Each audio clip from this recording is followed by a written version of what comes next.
What happened to our little Pitty that was tied up to a tree that was emaciated? Well, I gotta tell you, he's got some siblings that are donkeys, a Great Pyrenees. He's running through a creek. He's living his best life now with his mom. But that didn't come easy. There was a really tough twist that I'm gonna tell you about. I have his pup date and so many more happy adoption pup dates. Like, for example, the dog that was named Monster. What a horrible name when I suggested renaming him to Sunny, and you all loved it, but you loved another name even more, and you put it in the comments, and I can't wait to tell you what his name ended up being. Or how about our senior dog, Faith? She's got a really great adoption story. That and more coming, but we have to start with Fiona. You remember our designer English Bulldog? I couldn't believe someone would give up on. We suspected, though, she was just being used for her puppies. Let me give you the recap of Fiona, and then a really amazing adoption update on her. What really stopped me in my tracks right here with this little gal is English Bulldogs are the definition of sweet and loyal and even to some extent docile. They've got the Bulldog trait, so they can be stubborn in a such a loving way. But when you see a dog that is specifically bred to be this happy family companion, so broken and shut down and shattered, I don't know how you don't stop and help. I see a lot of dogs in despair at shelters. But it will never, I think I will never stop being surprised when I see full breed dogs that your whole life you've built this image of what this dog should be, and then you see them just completely shut down.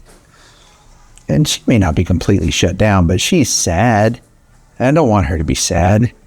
I don't want any dog to be sad. Let's try a treat. Oh, that's good. That's really good. With treats, we can get the dog to focus on the nose and the sniffing and the taste and get them to release that fear. I'm going to sit down now. I want to take my time and approach her in the right way to see if I can build some confidence quickly in sitting with her. So just right back into that sadness. Okay, now we're going to try Pac-Man. If you're a regular, you know the Pac-Man. You might even love the Pac-Man as much as I do. We're basically going to ask her for some bravery and some courage and some trust, and we're going to let her follow this line of treats that I lay out. And because she is an English Bulldog and she is like me and very food motivated, I do believe she will have the courage to follow this trail of treats, which you can see is just right there. Let's see if she takes the bait. And if not, I'll come back and I'll put a little treat closer. But if I do that too much, she'll let me do the work. Oh, that's good. That's good.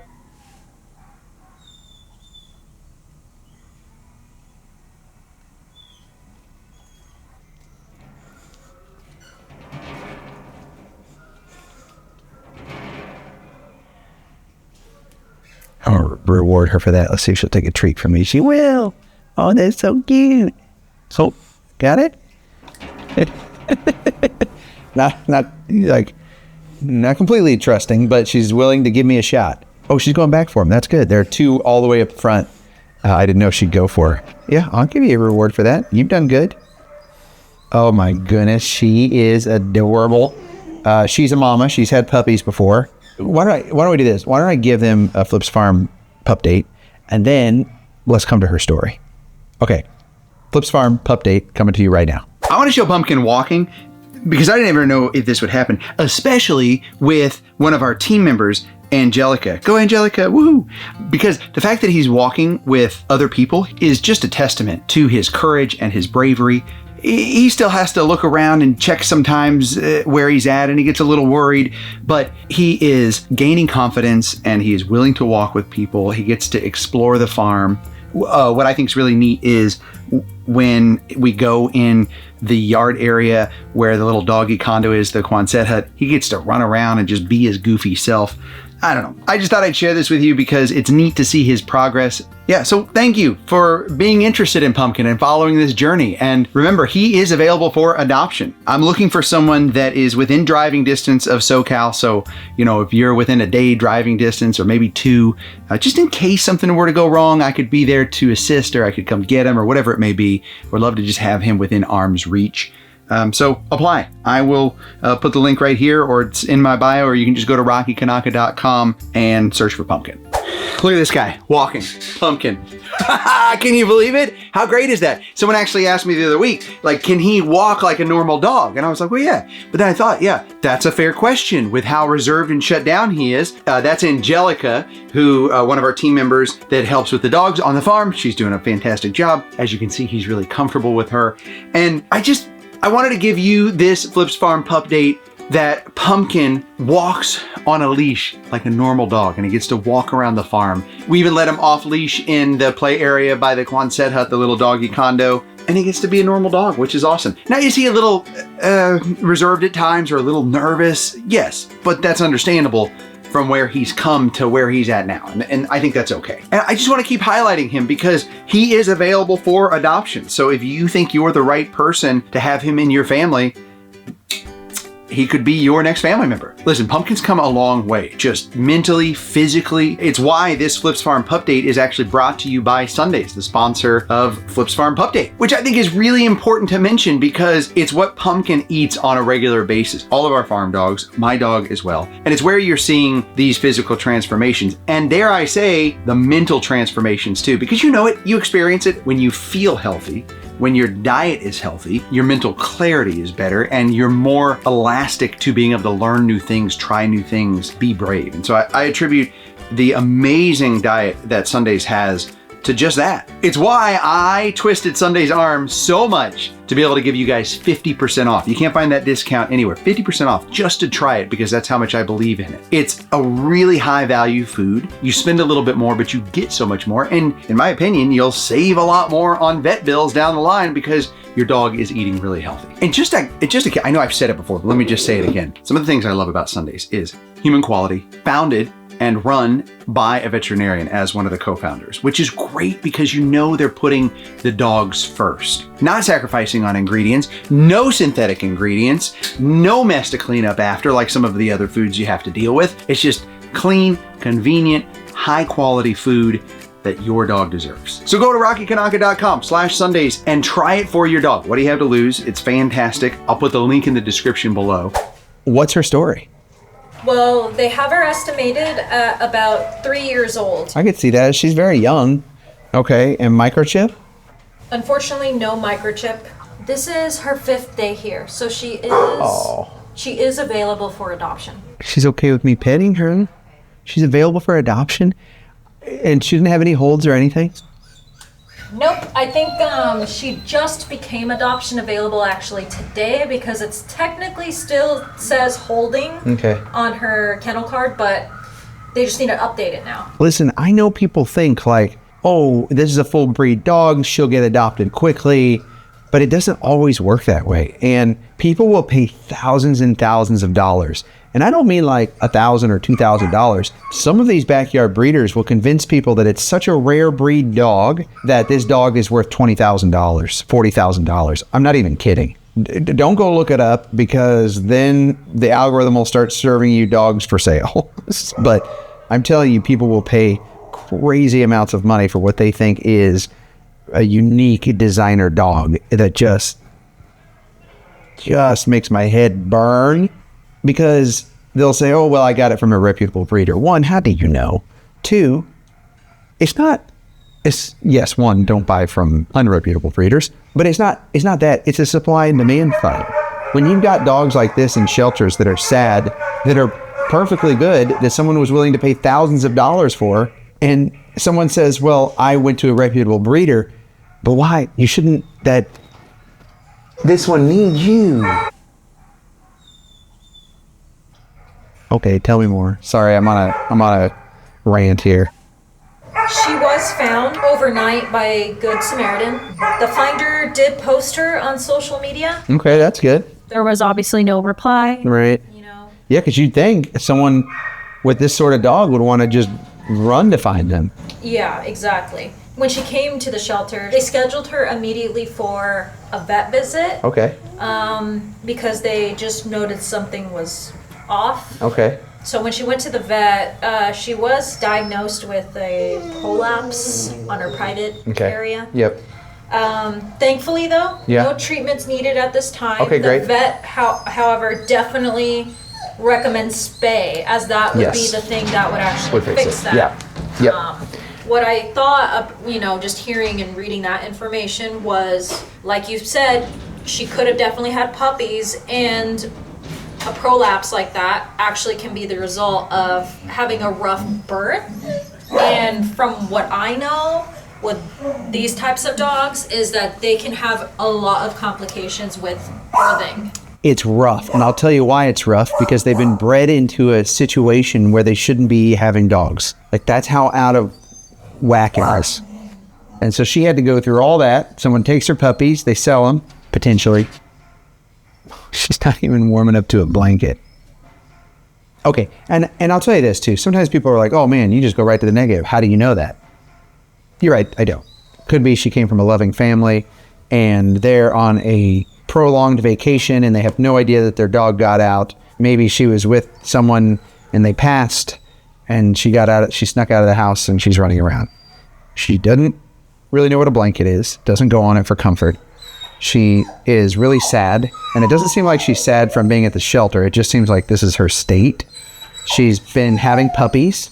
If this is your dog and they were having that problem, you would take them to a vet to get help, and someone hasn't done that. And so it tells me that they're just using her for money. As hard as it is to sound, as ugly as it sounds, I mean, maybe I'm off. Tell me more. What else do we know?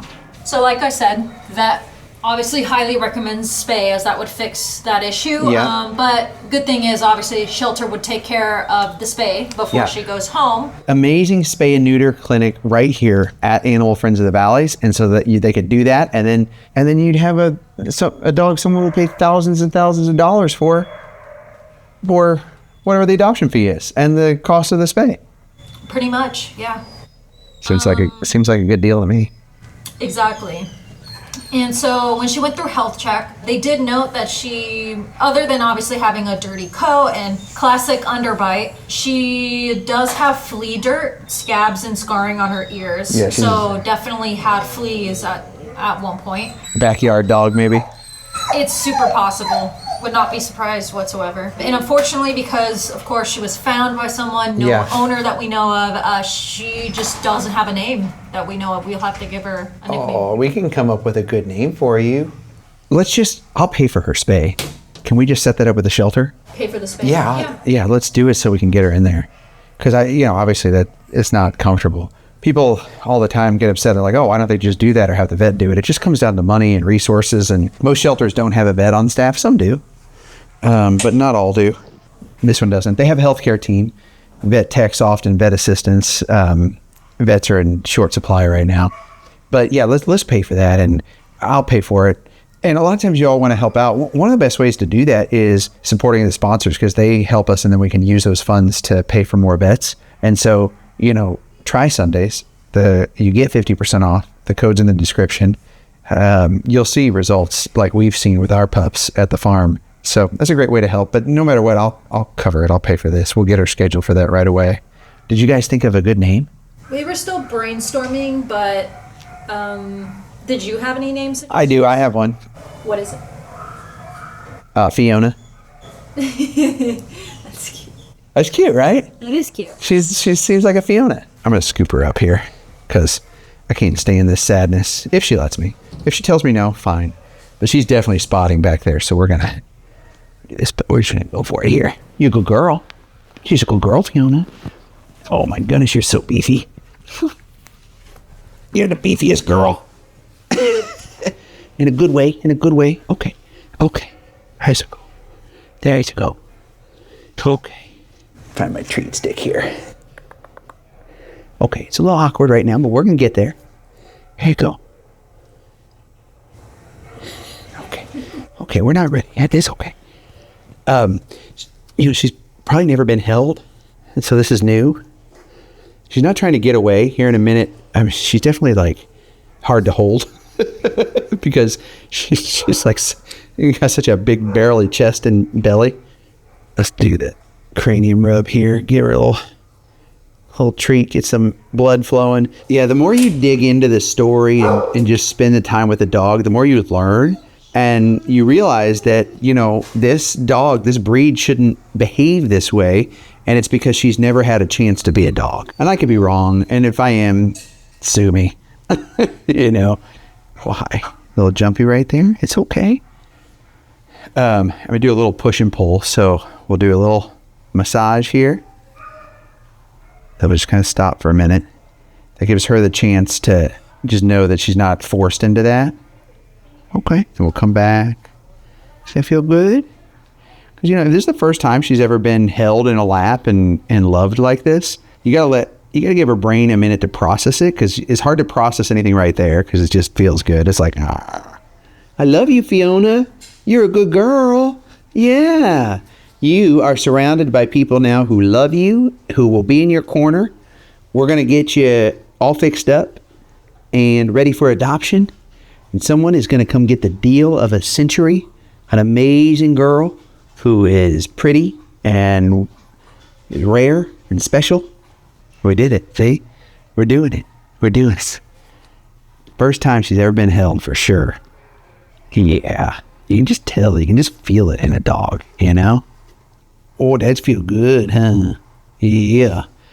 Okay, step one with Fiona. We had to get her space, so we did that. And as that happened, applications came in from around the nation, thanks to all of you. And the shelter was even entertaining some of those applications. But because of Fiona's medical conditions, they thought, let's just hold a beat and see if someone locally will come and adopt her. And let me tell you, someone came in, they saw Fiona's video on Instagram, and they walked in, they found her, and they fell in love with her right away. But they had to make sure it was a good fit with their current English Bulldog. Now, Kathleen wanted to make sure that the energy level between her current dog, Lucas, who has a lot of energy, and Fiona, seems to be a little lower energy, was a good match. So she did a meet and greet. I actually have video footage of it thanks to Phil at the shelter. And let me show this to you because, oh man, it gets my heart racing. Let's watch it together. Here we go. Okay. I got a tail wag. Going in to say hello. That's it. That was fast. But you know what? There's a good reason that was fast, because it's an adoption! She's going to officially leave with her family right now. And that just makes my day. But look back to how sad she was initially, and now how happy she is walking out of that shelter, a free girl with a new family.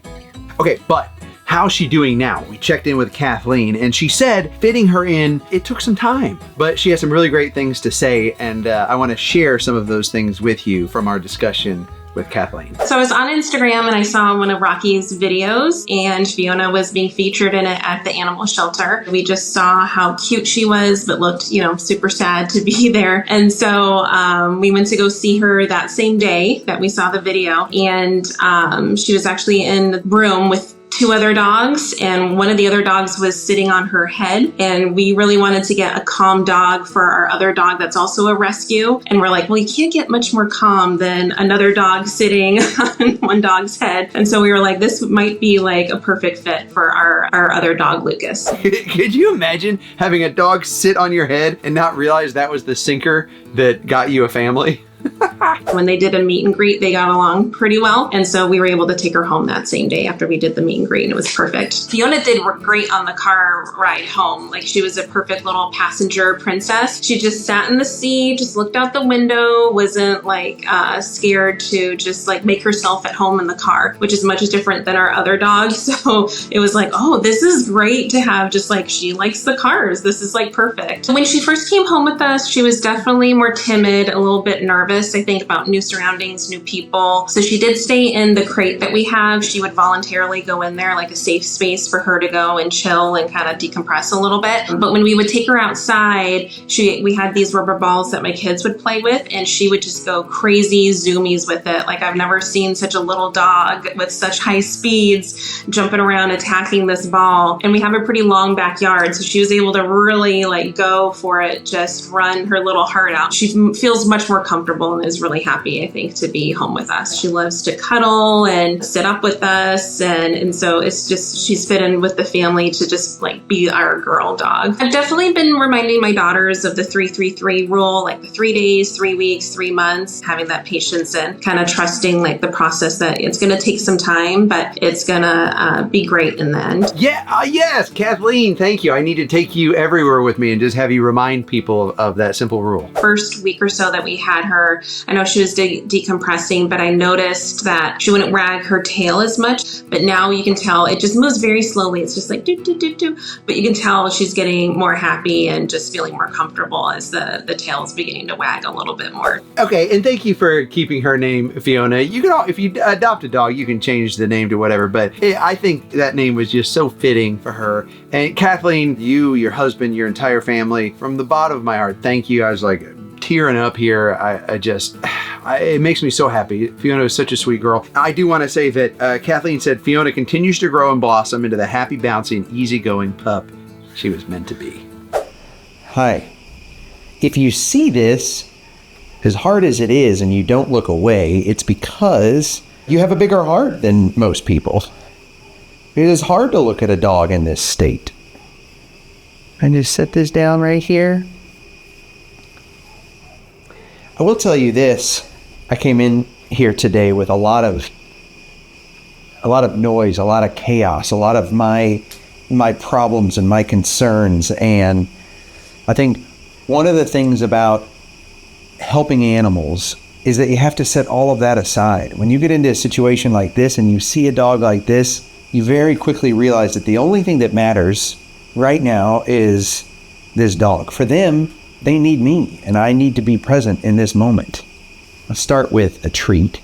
Now, one of two things is happening. Either this little guy, I'm assuming guy because blue collar, wants me to just go away, and so they're trying to melt into the floor, or they're too weak.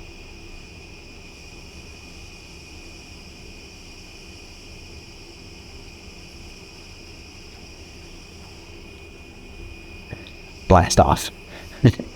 I say that because my son's been singing that song. It goes, 3, 2, 1, blast off. Another rocket ship run. So that's good. We have blast off. I'm going to go ahead and sit down with that right there. Pit bulls are no doubt one of the last to get adopted in a shelter. I think a lot of people know that. Oh, hi. Okay, good. I think we have some interest here. That's good. I didn't realize until this one started chomping treats that they are very young. Very young. See how oh yeah, good. See how the sniffer starts working? I better calm down. There's already hope. That's the thing about hope. If you allow space for hope, it can fill the room. But if you don't make that space, it's unlikely to present itself. And I think that's what sitting with dogs is about, is providing a space for hope. Okay, some things that are wrong that I'm going to tell you that I've just noticed from experience. One, blankets are set up over there. Blankets are right here. And this little dog has no interest in the blankets. Most likely scared of blankets because they don't know what blankets are. This is common in dogs that have been neglected, that have just been left outdoors, abandoned, used for breeding, were puppies that a breeder was trying to sell that they just couldn't sell. They got too big, and so then they just dumped them. This is not behavior of a dog who's been loved and knows the luxuries of a blanket. Look at you and your interest in treats. This is good. Dirty. This dog is very dirty. Doesn't mind a little eye contact, like, I don't have to completely look away. This dog doesn't seem fearful of that. But for this dog being as young as they are, or is what I'm guessing, for them not to just run up and be very puppy-like is jarring, isn't it? The nails are way too long, have never been trimmed, not once. Now, this dog is younger, so it's not like they're 10 years old and the nails have never been trimmed. Now, this dog is obviously hungry. Oh, that's good. Motivated by my treats. This hunger that this dog is experiencing right now is not going to be solved in an hour or a day of them being here. Now, what'll happen is within a couple weeks, you will start to see a drastic improvement. A lot of nutrition packed into smaller amounts of food. So you can't just go get any food and feed the dog. Oh my goodness, adorable. But how skinny. Long legs though, huh? I'm going to try a couple treat tricks here and see if I can gain some trust right out of the way. First, we're going to try a 2-finger treat. Oh. I mean, if that wasn't a hungry hippo jump, I don't know what is. Okay, now we're going to try open hand. Okay, let's hope I don't lose my hand here. I'm going to go a little bigger treat just for my own safety. Okay, that was good. That was, look at that well-mannered boy right there. Oh my goodness, your chomps are fierce, bud. Oh.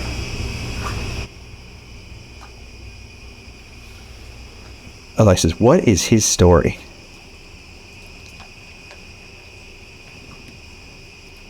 They have him estimated at around 2.5 years old. No. There is no way he's 2.5 years old.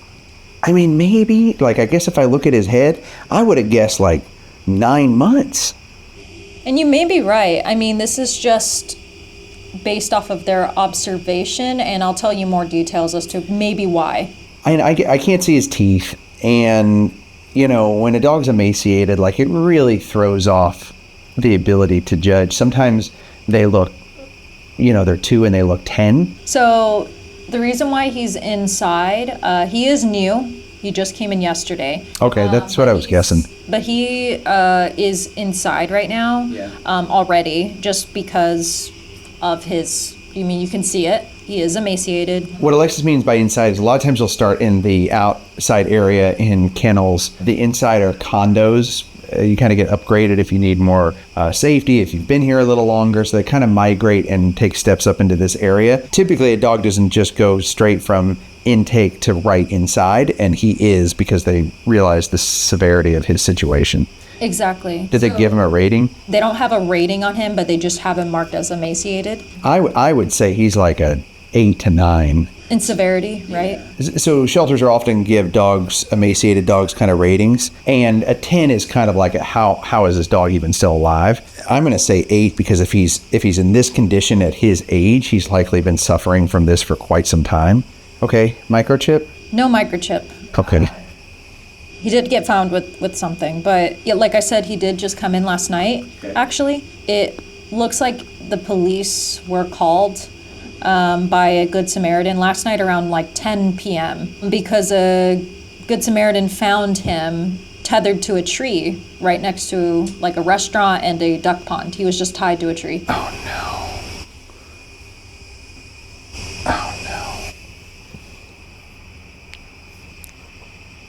I'm sorry. Just out in the public, huh? Someone called it in? Yeah. Probably multiple people at that point, huh? Maybe, yeah. I don't know how many people exactly. Could have been one, could have been a group, but this was late last night. So, of course, shelter was closed, but, of course, animal control is still always, no matter what, they're roaming, they're ready for those situations. So, animal control brought him in to Animal Friends of the Valleys, into their, they call it their Sallyport area. There's their intake area for animal control officers when dogs they found out on the field. So, he was just health checked this morning, and then health check noted the following. So he's got moderate tartar on his canines and molars, possibly due to poor nutrition. He has obviously a dirty coat. You already pointed out he's definitely got untrimmed nails. They're overgrown. It's okay. You're okay. Yeah, he keeps backing up. Like he just always wants like one foot away, you know? Just trying to move more into his space, and he keeps backing up, which stinks. He does have healed scars on the top of his head. You know, I was going to say that, but I thought maybe it was dirt. And I always, I never want to jump straight to like scars, because then people go, oh, dog fight, which can happen. It happens a lot. But I would say more often it's usually dogs like encountering wildlife. Also, I just don't, I just didn't want that to be true. I'm sorry. Okay. He has muscle loss on his head due to his emaciated state. So what happens is, your, like, if it was a person, your cranium right here is kind of the last thing to go, right? For me, it's my love handles.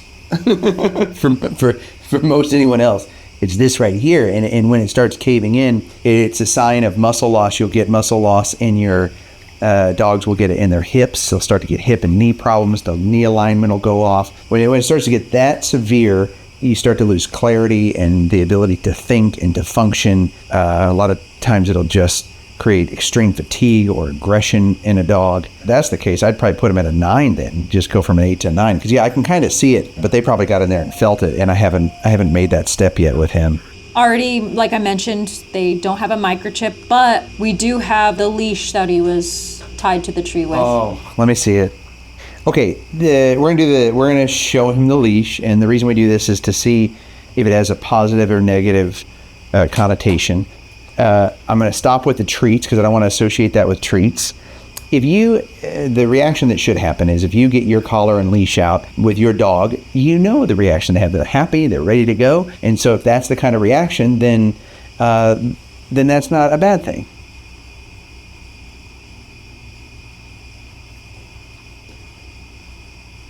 Yeah, okay, we're gonna take that right away. Okay. And of course, because we don't have any microchip or anything like that, we don't have a name for him. Yeah, no name on here, huh? I don't have words in a situation like this, and so I think what I'll do is I'll just give him words that he may have never heard before, and it's overdue. And that's you're a good boy. You're a good boy. Yeah, you're a good boy. You're a good boy. You know why you're a good boy? Because you're handsome, and you're loving, and you're loyal, and you're willing to trust me. You just met me. And that's a good boy after everything you've been through. I think I have a name idea already. Okay. Well, I didn't tell you the name of the restaurant that he was found next to, but it's I think it's Oscar's Brewing Company. Oh, that's Oscar. perfect. Brewing? Oh. Oscar, yeah, I like that. Yeah, Oscar is perfect. Oscar, you're a good boy. You're a good boy, Oscar. He doesn't know yet that that's his name. But watch his ears. Oscar, you're a good boy. Who's a good boy? Are you a good boy, Oscar? Do you want a treat? Oscar? Good boy. Yeah. Oscar, do you want a treat? Good boy. Yeah. Oh, that's a good boy. There's nothing that just makes my heart weep more than a dog that can't hold their head up high because they don't have the confidence or the strength. But we're going to change that. Watch this. Oscar. Oscar. Oscar, do you want a treat? Try it one more time. He'll get it. Watch. Oscar. Oscar. Oscar. Yeah, there you go. Oscar, do you want a treat? You want a treat, Oscar? That's a good boy. Yeah. Oscar, you are a good dog. And everything you've been through in this life was all just leading up to this moment. You didn't deserve any of it. All these things that you've had to go through, they're not your fault. It's not anything you did. You didn't get a fair shake. But from here on out, you are. Because we're going to make sure of it, okay? We're going to fill that belly. We're going to fill that heart. And we're going to make sure that you are safe and valued for the rest of your life. You have a protector in me, forever and always. You want to come up here? You want to come up here, buddy? Okay, come here. Come here. You want a treat? Yeah. You can come up here. Yeah, he's so dirty. Like when you start to just touch him. You want to come up here? Come here. Yeah, that's a good boy. Come on. Come on. Come on. Yeah. Just come up here. Yes, good boy.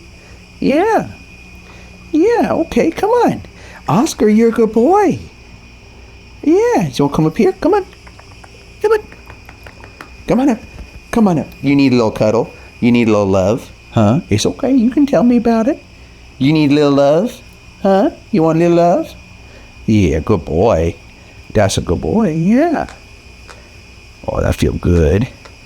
Yeah, normally I give like that hard cranium head rub. I can't right now because his neck's not strong enough, so it like pushes his neck down. Oh, he's so scary. It's that feeling of like, you know, it's like the xylophone. I was in the band. I actually have felt the xylophone. You may not have. But you can imagine what a xylophone feels like. And he's just greasy. He's just as greasy as, I don't care. I just love him even more. We're going to do something because you need a little comfort. And it's okay. I would imagine that I'll scoop him up and then he'll jump out. And that's okay. Like, it's always a push and a pull, you know? Come here. Okay. And if he stays, that would be great too. Oh my goodness. Too easy to scoop you. Like, that's weird too with just how light he is. Come here. Okay. Oscar. Oh, you see how I knew his name there? Oscar, do you want a treat? Okay. Good boy. Good boy, Oscar. Yeah. That's a good boy, Oscar. You're a good boy. Oh, he's relaxing. Oh, that feels so good, huh, buddy? That feels so good. For him to be adopted, it would need to be someone that has experience with dogs, or you're able to adopt him and commit to working with a vet or someone who has experience in these situations. I would say guard your heart with emaciated dogs because you just never know. You know, sometimes in these situations, if they're like this for long enough, it's a perfect environment for cancer. Or maybe they have cancer and that's why they're like this. It's like trying to reinflate a balloon that's been deflated for a year or two. Sometimes it's brittle and all the internal organs don't bounce back. So just know that he is high risk. But I feel good. I think, you know, just based off his spirits and the way he's functioning and his interest in treats, I think there's hope here. We should try at least. You want to come back up here? Did you go take a water break? Probably thirsty from all the treats, huh? You want to come back up here? Yeah, you want to?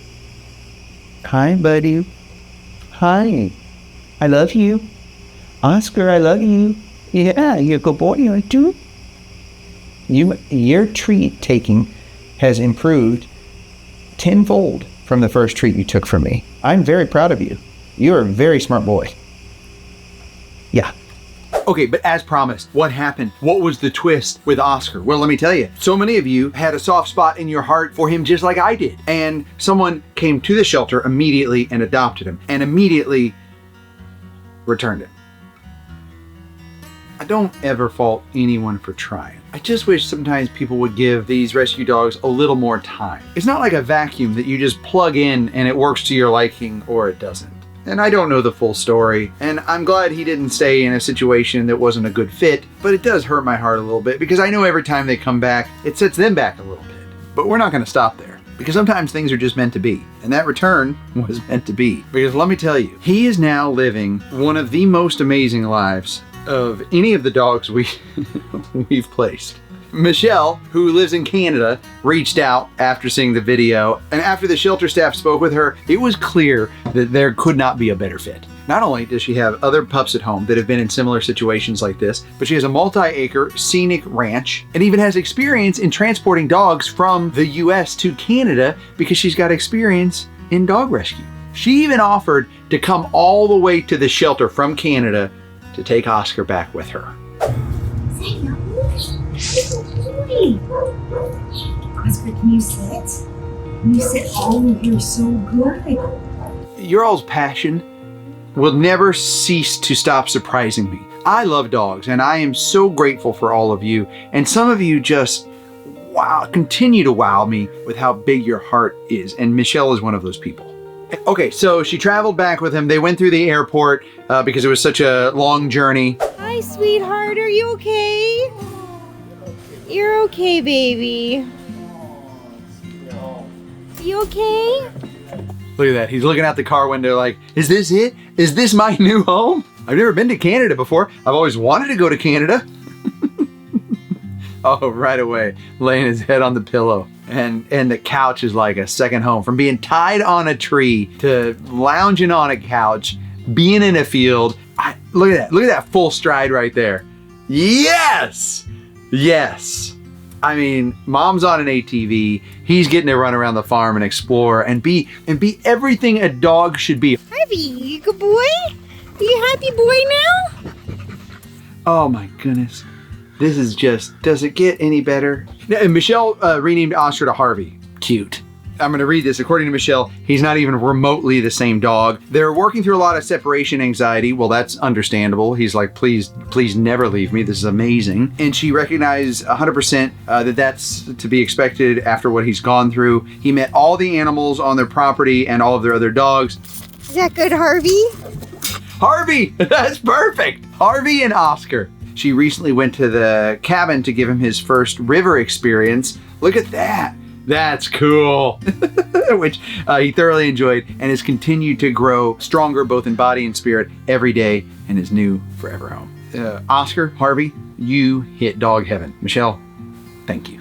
And thank you to all of you who shared this and who have subscribed and who have become members. Because when you become members, that network, that community, that family, so many of you are having conversations between yourselves and supporting each other and comforting each other if you lose one of your pets or if you need advice. And it makes me so happy. I jump in every minute that I can. But thank you. It's a small monthly fee. It helps us with vet bills and we try to provide extra content, just behind the scenes stuff. Really, really fun things. So if you haven't joined, consider it. I would love to have you.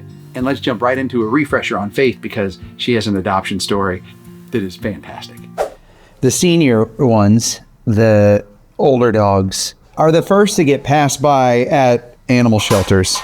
And I know why. It's because people experience immediate sadness. But I think what I would say is, think about your dog. If you've ever had the blessing of losing a dog, of them going over the Rainbow Bridge, and that dog has been with you since they were a puppy or middle age, and you experienced the entire journey of them growing, and you experience the insurmountable pain of losing them. It's only then that I think you can truly start to understand senior dogs and why that sadness is actually happiness, just filling that void in your heart. I always say with senior dogs that you don't do it for you do it for them. And I get it. People say, oh, I could never adopt a senior dog because it would break my heart.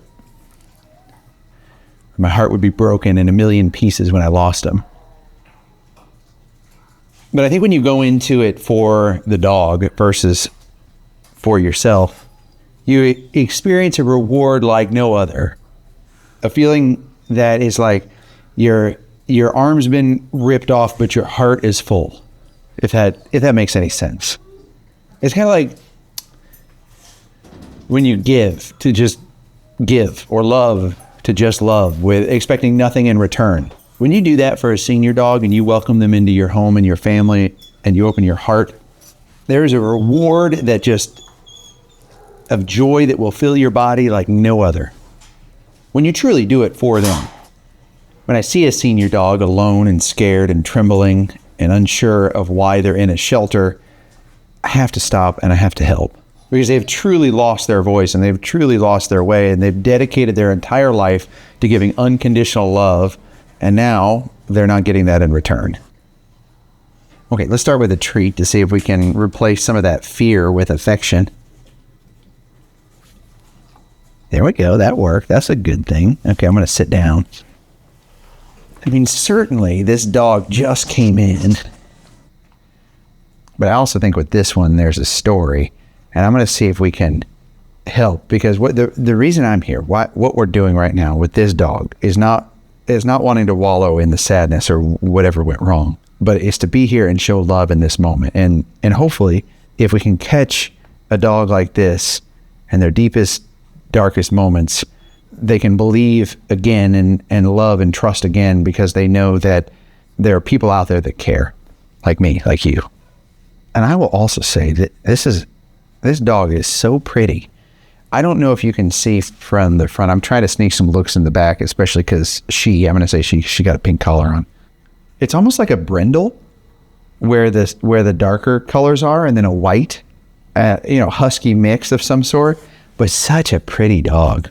Oh, and I don't think I ever finished that thought. Like, the reason I say experiencing the joy of losing a pet is at some point as you go through the grieving process, I think, whether that's a month or 5 years from now, you start to come to the realization of how blessed and lucky you were to have experienced that loss, because if it didn't hurt so bad, the love for your pet never would have been that deep. And there's nothing like losing a pet. It's just the worst thing in the entire world, but also so wonderful because you get to know the depth of that love and open your heart, hopefully turn that loss into purpose, whether it be going to volunteer, welcoming another pet into your home, having more empathy for others or senior dogs. Okay, let me try one more thing.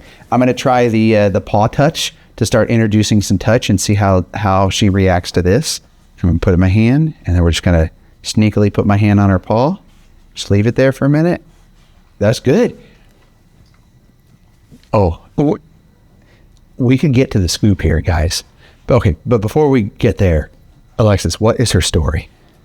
They do have her estimated, actually, get this, around 5.5 to 6 years old. There's no way. I will say this, like a lot of times when dogs come in bad conditions, they look older than they are. It even fools me because the nutrition is really bad. The, just ongoing neglect leads them into just aging faster. It doesn't mean it can't be course corrected and reversed by many years with proper food and nutrition and exercise and care. But I mean, her hips look, maybe it's just the fur matted on her hips too, but her hips look like either maybe they're just really skinny. I don't know. I've been able to get in there. All right, tell me more. Do we have a microchip? We do not, unfortunately. Okay, no microchip. What else do we know? Oh, is there no collar up there? Okay. No, but I'll tell you about something related to that, though. Really? Okay. Yeah. Talk to me. This is actually her 5th day What? here. 5 days, poor baby. Yeah, so that means that for this shelter at Animal Friends of the Valleys, she is officially available. Okay, then we've got work to do. I'm glad we're here. So that means she needs to get adopted. 5 days if the owner isn't known. If there is information on the owner and they're just not responding, the shelter will give 10 days. It varies from shelter to shelter, county to county, but it's often somewhat similar. Before she came here, though, she was actually found a week and a half before that. As Alexis is telling the story too, I'm just doing little things to try to keep her brain and her nose working and active. I'm asking her to trust me a little bit more and reach out of her kind of curled up state. Oh, that's really good. Okay, tell me more. The person who found her posted about her on social media. Oh, okay. To try and find Great. the owner. Yeah, that's great. They did that. But of course, since she's obviously here now, they didn't have any luck. She has a possible skin condition, just because she does have some hair loss. Maybe that's why I'm thinking senior too, because look at this. Look how guys, look at these hips. Like that looks more like a senior hip. I mean, maybe it's some bedhead. Poor little tail still tucked. I want to get to the point where she didn't feel like she has to tuck her tail like that. Oh my God, that's cutie. But yeah, maybe that's it. Maybe it's the skin condition under that fur. But even her face just looks senior. Okay, all right. What else do we know? Well, the finder did give her actually a bath and used hot spa and itch relief spray for her before before the finder turned her in. So that's kind of wild that she's been cleaned and she still looks this way. Yeah. I'm going to try to pet her here in a minute and see if, she wouldn't feel dirty, hopefully now. But her nails need trimming for sure. Yeah, so it might have been, this is just the Good Samaritan who happened to find her, just tried to help her any way they could. Yeah, see, people are inherently good. People are awesome. A lot of times people will say like, oh, I like Rocky because he likes people or he likes pets and not people. But I like both. I like them both, just for the record. So when she got here, Health Check obviously gave her a thorough look at and... What'd they find? This is what they said. Okay. So she did still have dirty ears. She has a cauliflower ear, if you see that. Yeah. her right ear Yeah. is kind of crunched up looking. That's cauliflower ear. If you were to pull it back, you'd see it looks like, cauliflower. It just needs maintenance and cleaning. And Yeah. she's brave. She's a brave girl. Okay. With possible hematomas. So I'm sure that's not very comfortable. So hematoma, what's the best way to describe it? So hematoma is, according to VCA, localized mass of blood that's confined within an organ or tissue. Yeah, and typically for female dogs, it can be, back in the back quarter region. Yeah, so it's swelling. It's not sure what the cause is. It could be a number of things. Right. But she also only has 2 outermost incisors, chipped canines, and moderate tartar on her molars. Oh, she's a mama too. Well, I was about to actually say, she does have a mammary mass and an abdominal growth of some sort. And she has no signs of being spayed.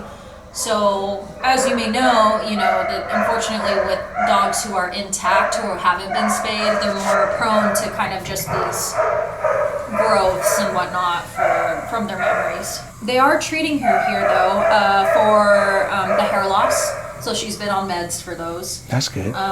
Otherwise, they don't see any other signs of like an active illness. Of course, she still needs to go to the vet, check out those masses. Hopefully, they could just be benign.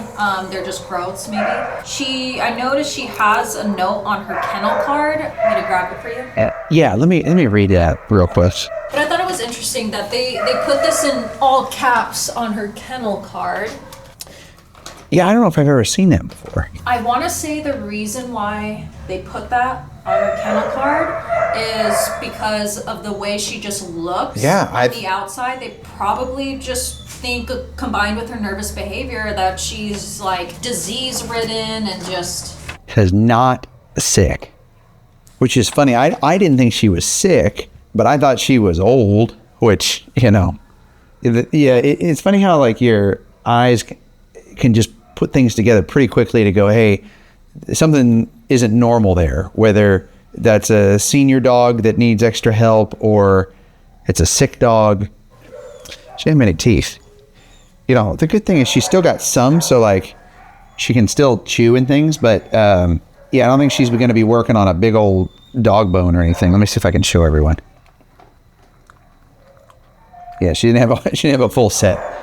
The last thing that I found on her was she was found wearing a blue collar that said the name. Do you want me to give you the name that was on the collar? Oh, text it to me. I'll see if she knows it. I'll text you the name, but it was a blue collar that had this name on it.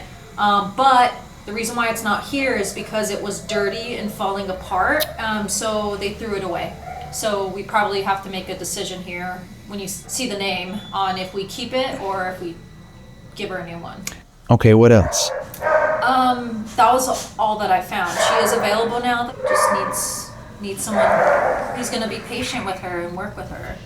I want to try to give her some affection because I feel like she's probably been missing that in her life.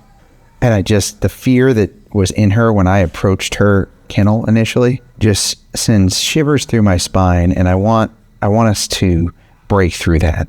And so if I can get her to accept some affection and to get a scoop and a hug, I think she deserves that. I'll tell you the good news about her, about a dog in this situation. So shelter thinks she's 5, 6 years old? Like between 5.5 to 6 years old. Let's say the shelter thinks she's 6 years old. This dog could live 10, 12 years old. And so there's still plenty of life. And to be able to help a dog like this and be part of that, 2.0, that renaissance, it's like nothing you'll ever experience in your life. To see what a couple of weeks and a couple of months and a couple of years of good food will do for this dog, and how love will spring life back into them, and a couple of vet visits and a couple, maybe minor procedures if you need to, it'll be the best money you've ever spent in your whole life. You want a treat? That's a good girl. You're a good girl. Yeah. Oh, does that feel good? Oh, you're a good girl. Oh, there we go. Yeah. That's a good girl. Are you a happy girl? Are you a happy good? You're a good girl. Here, do you want a treat? Yeah, Mama. You're a good girl. I am sorry. Whatever you've been through that left you here alone, you didn't deserve it. Because I can tell you're a happy girl and you deserve love. Sky. Sky. Sky, I love you. Do you know your name, Sky? Do you want a treat? Good girl, Sky. Oh. Sky. Sky, you're a good girl. She's trembling every time I say it. Sky. That's not good. I don't think I've ever seen that before. We're never going to say that again. Oh, that's so sad. When you say her name, she trembles. Hi, we're going to give you a new name. Because I don't think I've ever seen that before, and I don't like it. Hi, should we work on a new name? Oh man, I just like, that breaks my heart, man. I'm so sorry. I don't know what happened. I'm here.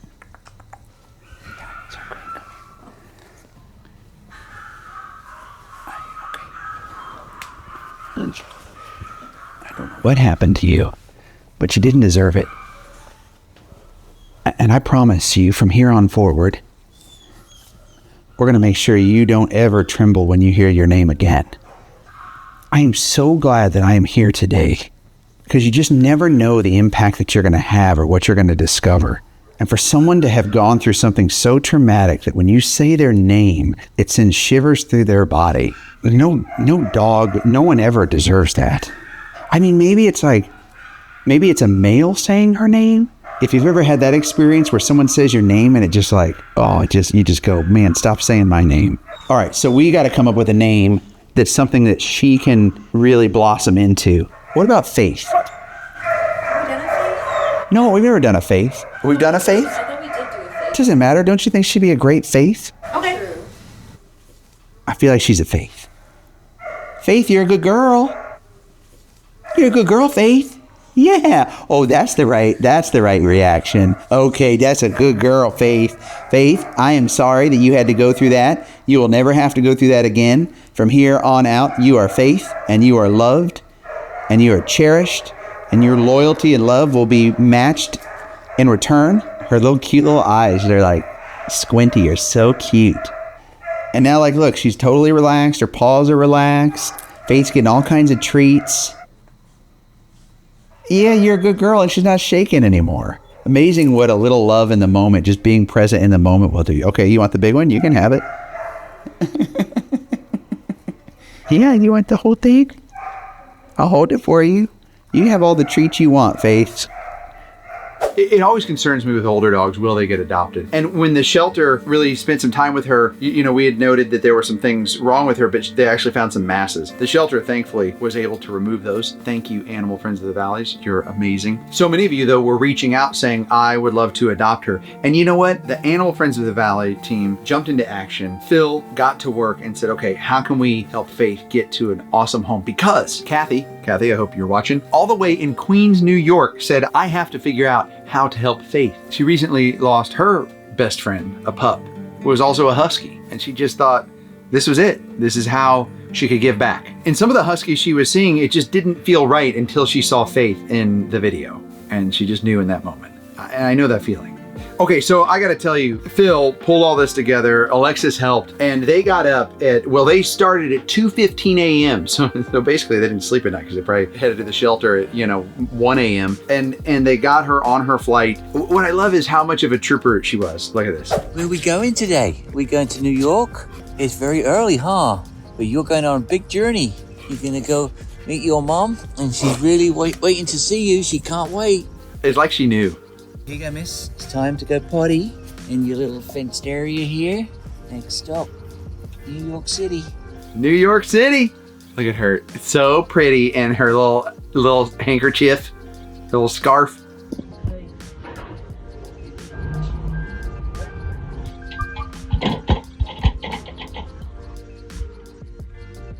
And she made it.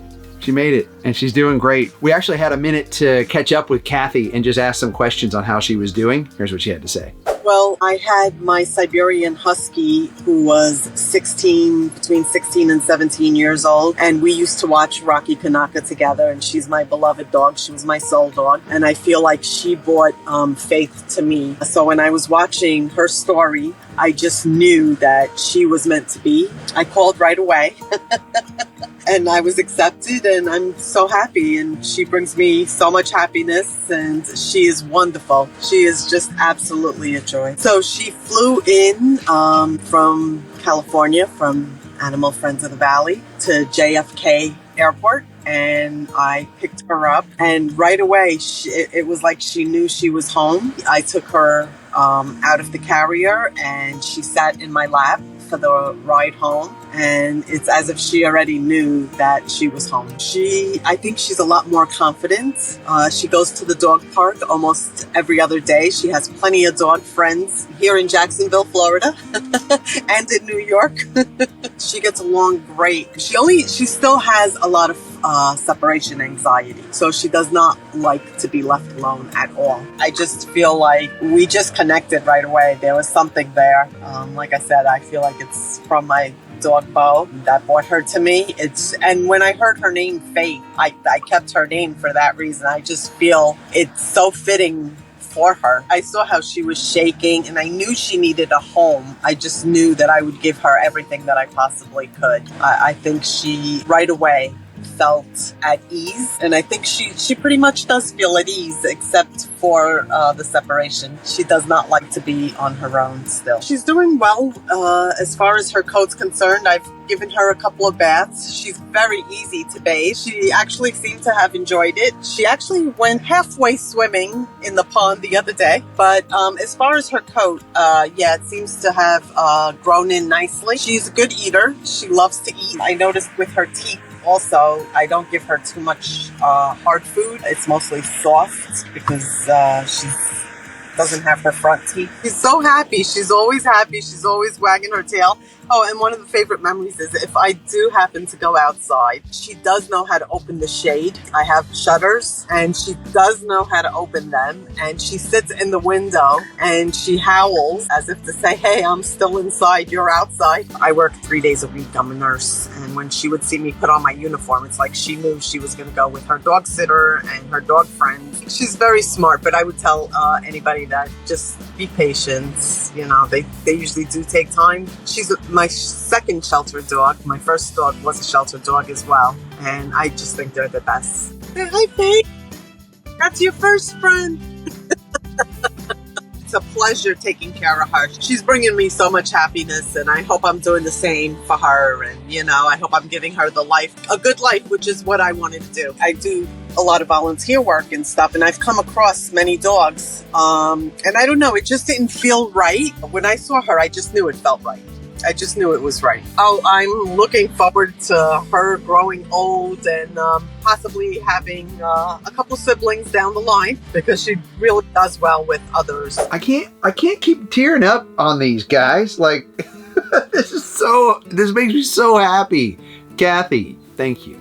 Okay, Kathy said she feels incredibly blessed overall to be entrusted to take care of this sweet soul. Can't thank the shelter team enough, and Rocky's team for bringing Faith and her together. Oh my goodness. All the thanks goes out to you, to Phil, the Animal Friends of the Valleys, and to you watching. Thank you. You saved Faith. I never like seeing any dog scared, but the ones that are so little, that even make a kennel like this that is a small space. They make the kennel look big. They're so tiny. If you're anything like me, it probably just breaks your heart. This dog found not only the back area, but then the back corner of the back area. Oh, it's just kind of wild to me. I don't think I'll fit in that spot. Hi, I can help you. I'm going to do the same thing that I do with any dog, a big dog. If you've ever seen my show before, Sitting with Dogs, the idea is to look away and not put pressure on a dog, especially with myself, a large male coming into a space like this for a dog who maybe has never been around males or hasn't had good experience with males. I think it's really important to just make myself small. First thing I'm going to do though is just try to get a treat back there to get that nose working, because that's what dogs lead with is with their nose. Oh, that's good. Okay, sniffing, not eating. I'm going to look away. And I'm going to try to move this bed over just a little bit. I want to remove any obstacles that allows this one to hide. And because this, I'm guessing Chihuahua mix is so small, I'm having to break the treats. It's so small and the little, like, I mean, they're not any bigger than the size of some fish food. They're not taking any of the treats, but they're sniffing them. Even those small moments of sniffing, they're micro moments. It's really big. Just for a moment, that dog has to release that fear to take that sniff. When you're in these situations, you just got to try everything. I'm going to try to put the whole stick there. We'll see. I don't know. Maybe. In most situations, too, people say, oh, why don't you lay down? And I would advise against laying down when you're working with a dog.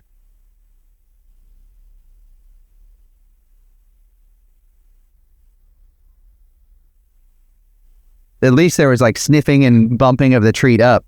Let's do this. Let's get this little one's story, because I'm starting to get action where they're starting to come to life. You can see them peeking around the corner, and that intrigue is starting to get there. So I'm gonna have Alexis give us this little one's story. Is this one a boy or no? This one's a male. Male. Okay. Before you tell me that story, I have a question for you. You think I could fit through here? I could fit through here, right?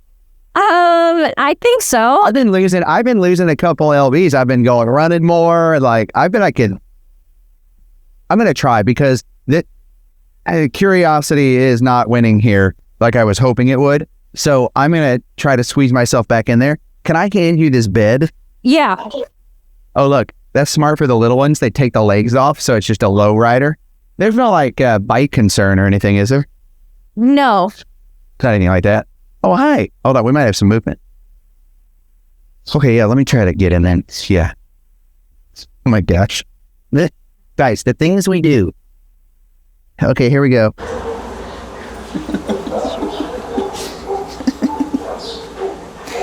It's like those cave exploring videos. Oh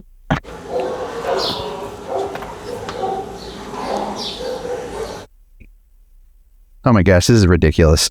Okay, I don't know if this is better, but here we are. Okay, what is his story? So they have him estimated at about only a year old. Yeah, he does look really young. He's got a really pretty coat. I mean, he's a pretty dog. Like, he's got a pretty coat and really cute, like, fold over ears, like halfway fold over ears. But just the shaking just gets my heart, Well, he's been here for about almost a week now. I would have thought like he just came in yesterday. Oh man, I'm glad we're here then, because a week in this fear state, like that's exhausting. Yeah. No wonder he's almost like falling asleep as he's doing this.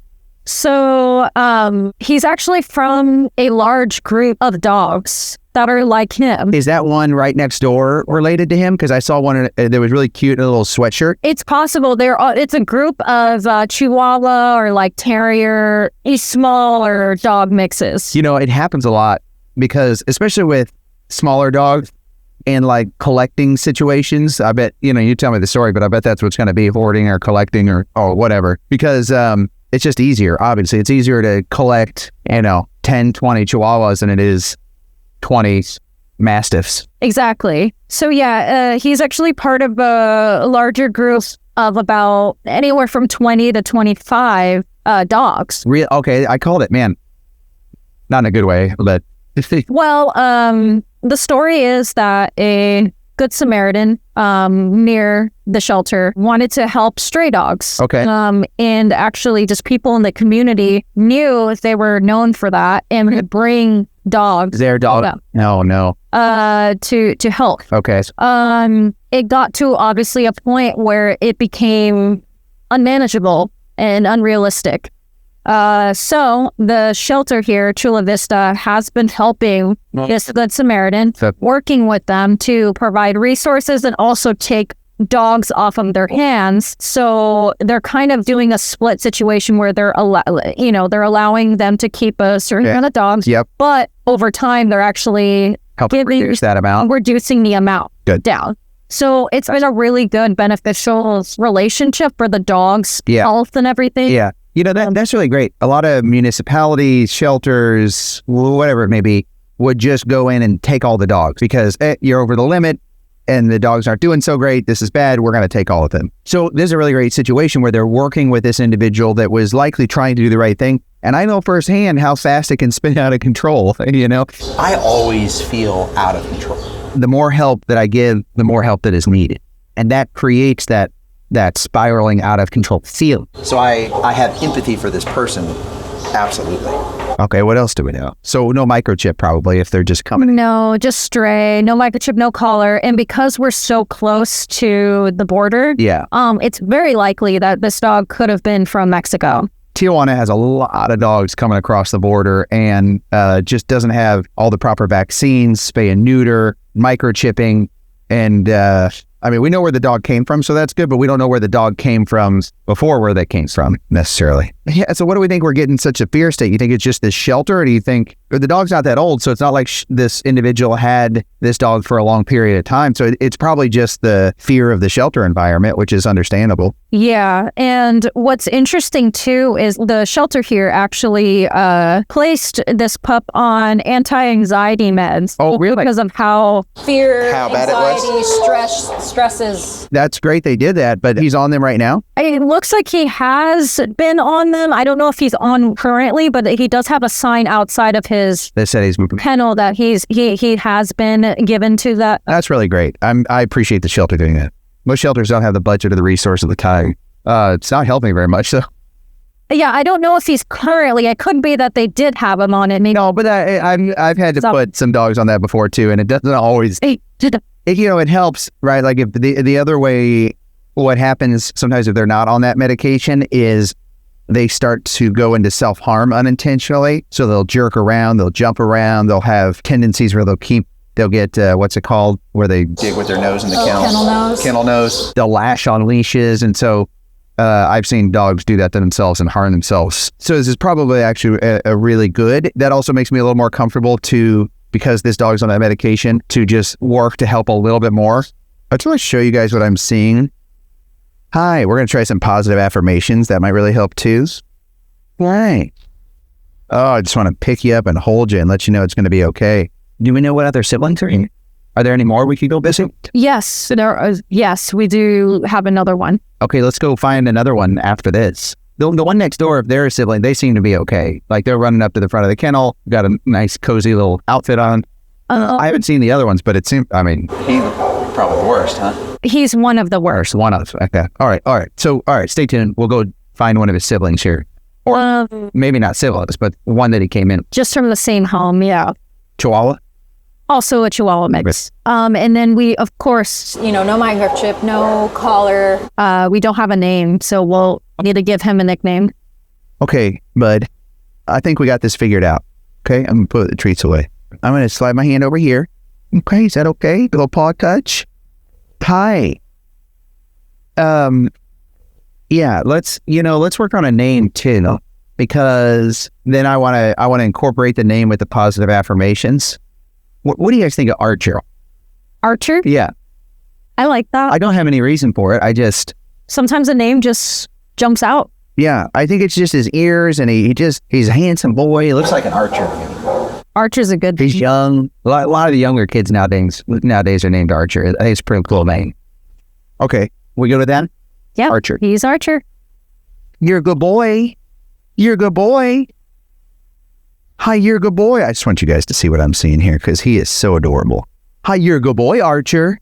Archer, this is not your fault, my man. Someone was trying to help you, and we're trying to help you, and we're going to figure this out together, okay? Here's the good news. You're through the hardest part. You've even been here for a week, and we're going to help tell your story so someone comes scoop you up, and they can give you all the love and loyalty that you deserve, and you can give that to them in return. And from this point forward, the only reason you'll be shaken is just because you're so excited you're going to get treats. Okay? Oh, do you like treats? Do you know that word? Do you know the word treats? Here you go. You want a treat? You want a treat, Archer? He's so close. Like, he's so close to taking that treat. Hi, Archer, can I give you some pets? I feel like some affection could go a long way here. What do you think, my man? Can I give you a little pet? Right here? Okay. Hi. Hi. Does that feel good? Okay, whenever we pet too in these situations, then we pull away. And I like to keep my hand close too in case they want to ask for more. If they want to ask for more pets. Hi, Archer. Hi, bud. Okay. You can move around. There's not a lot of room to move around. Hi, bud. Hi, that's a good boy. All right. Oh, does that feel good? Oh, he like started purring almost like a cat. Here, let me get this out of your way. You can go to the corner if you want. You can go over there. You can go over there. Hi. Can I pet right here? Does that feel good? Oh, that kind of feels good, doesn't it? Notice how the shaking stops right there? And you can't probably see it, but he's like loosening up right now. Like his muscles aren't as tense. You know, we all need love, but sometimes that love comes through treats. For me, it often comes through treats. Like, you bake me some cupcakes, I love you. Some of it comes through affection, which seems to be his language. Okay, we'll pull away. Give him a little breather. Archer likes the pets, and I think a scoop would absolutely be in order here. Because when I stop petting him, he starts shaking again. And when I do pet him, it calms him down. I'm gonna go for it. I like to try to scoop like a football. It's just a little harder in these close corners, but I'm gonna try it. Let me see what I can do here.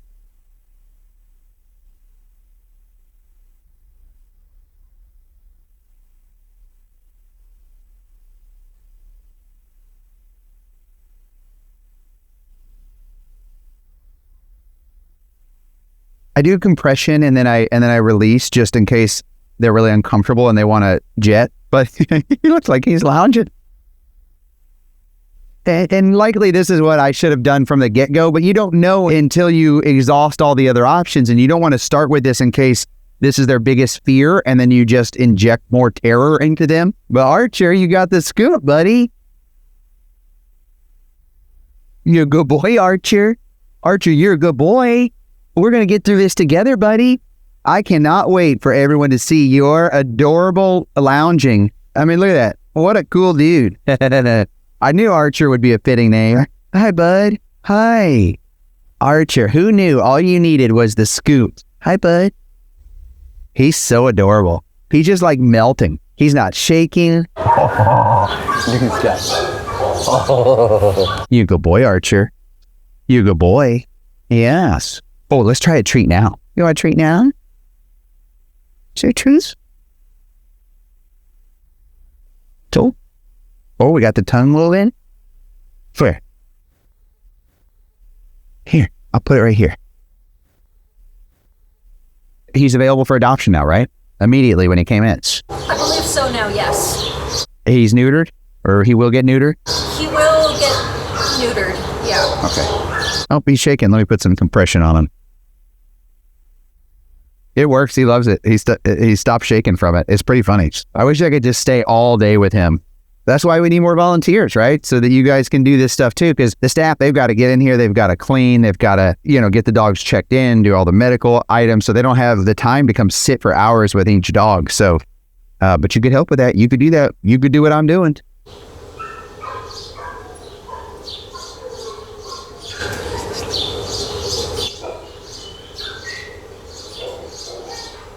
Listen, Archer was pretty set back, and the thing with Chihuahuas is they find their person and they really attach. And if they don't have that, they were probably just attaching to the kind of heartbreaking situation. But Chula Vista Animal Services did great because they worked with a local rescue, Woofs and Wags Dog Rescue, who renamed Archer into Paco. And watch this little video. You can already see him coming out of his shell. Look at this. This is Paco.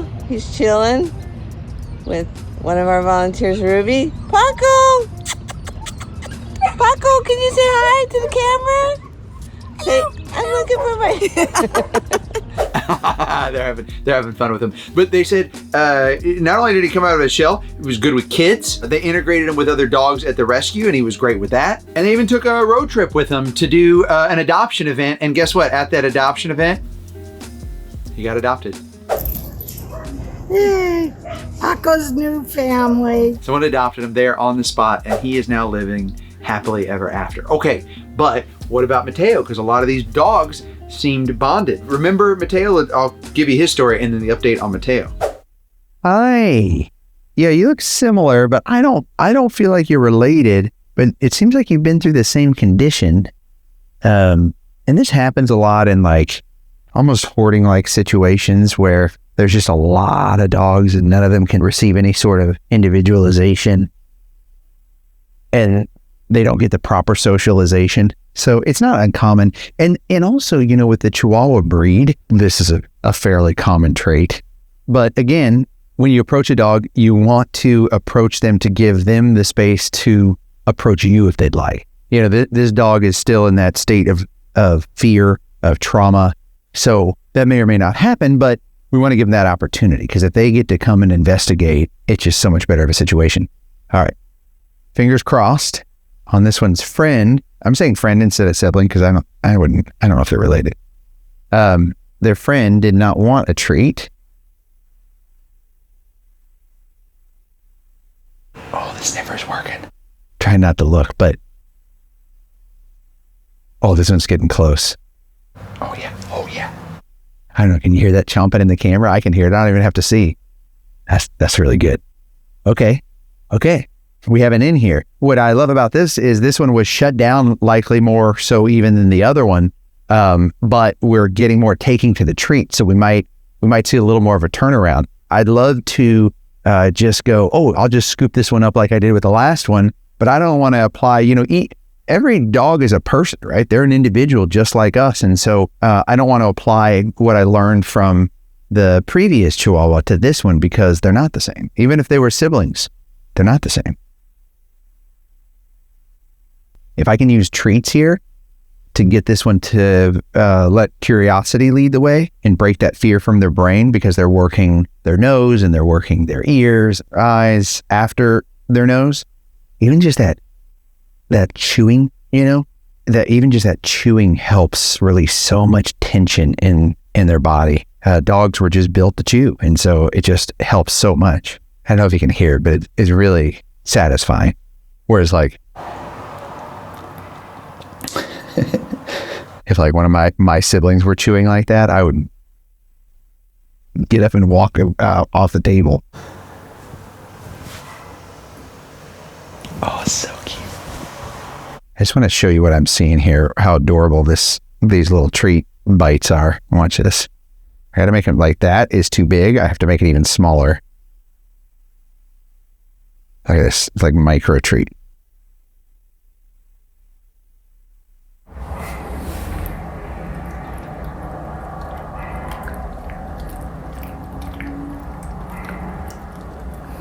Okay, let me do one more time because I don't know if I have the camera in the right spot. Want me to put the mic near him? And that would be cute. I think that'd be really cute. Let's try it. Let me grab it. Okay. All right, Alexis had a little mic here, and we're going to put it right next to him so you can hear what we're hearing. Him, right? Is it him? It is a male. I thought I saw that. Okay. This is dog ASMR. Shelter rescue dog ASMR. Let's get him a treat before he gets too worried about that mic.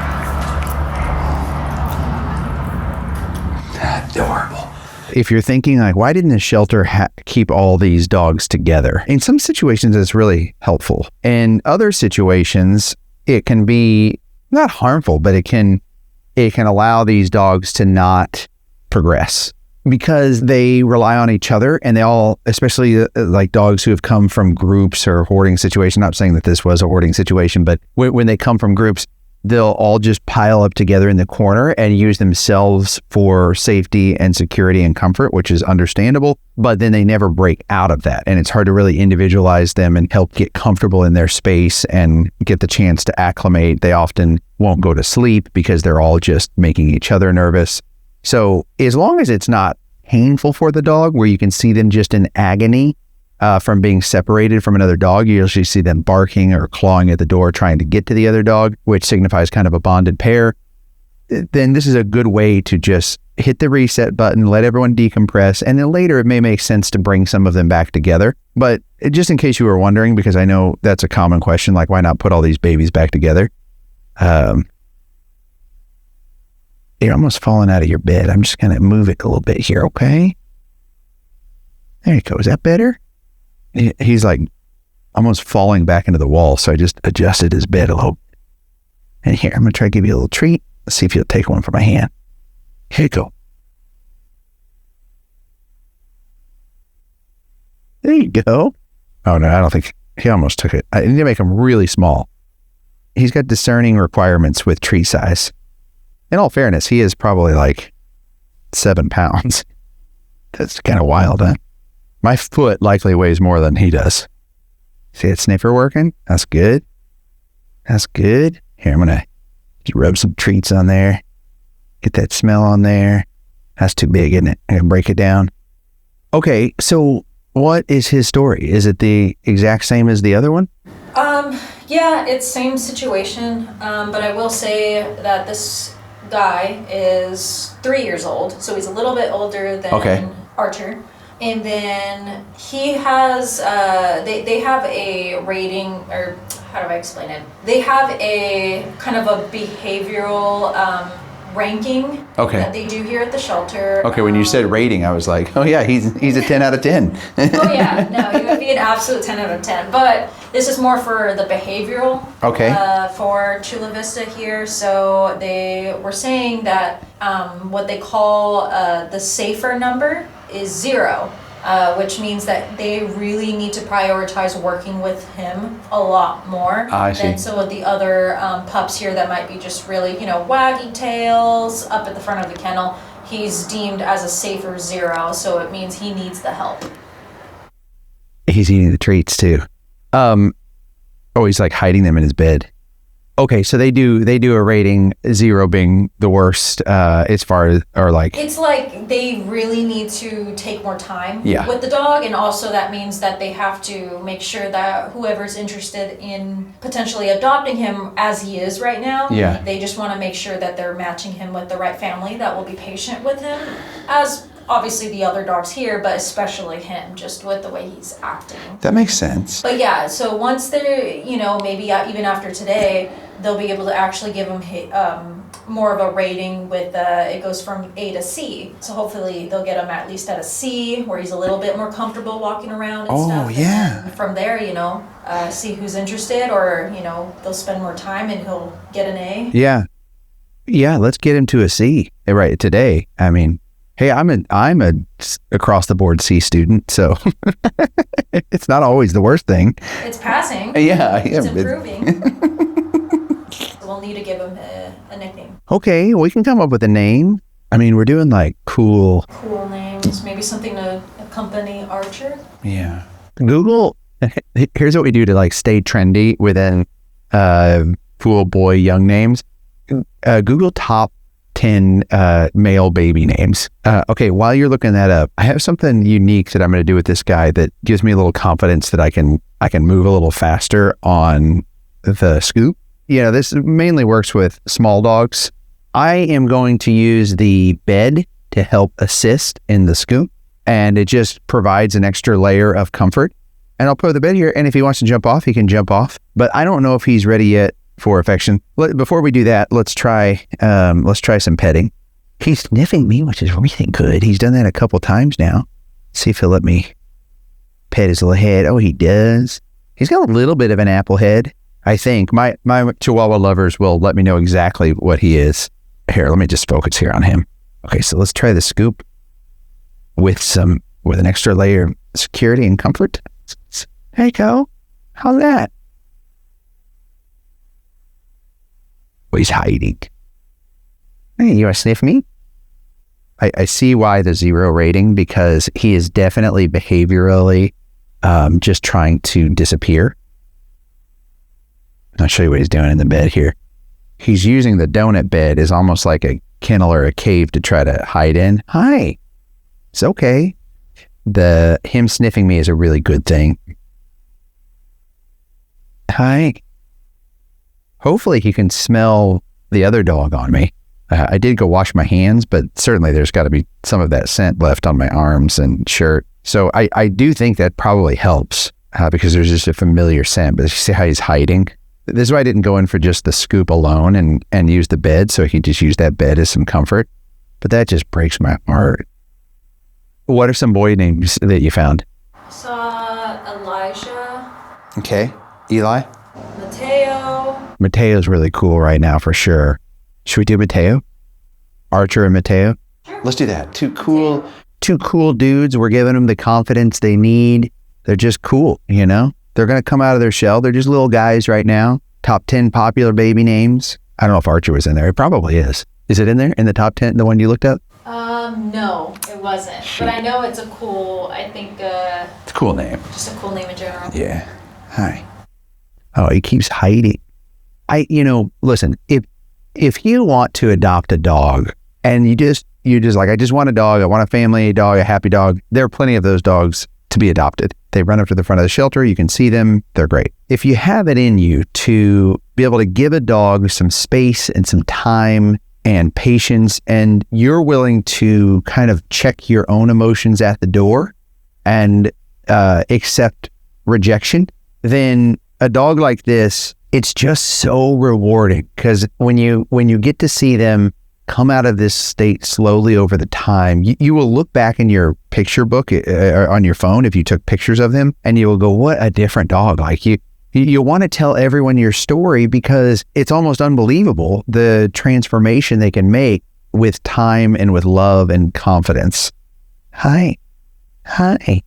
Even this guy, just in this short amount of time, he's like starting to check me out, but then he goes back to his safe space, which is fine. That push and that pull, that's okay. You know, like we don't want to take that away and create a room. Like the example I always use is, if you're afraid of spiders, the way to cure that isn't to lock you in a room full of spiders, right? Maybe instead it's watching a friendly cartoon about a spider and just inviting you to explore that more. Also, I think it's okay to be scared of spiders.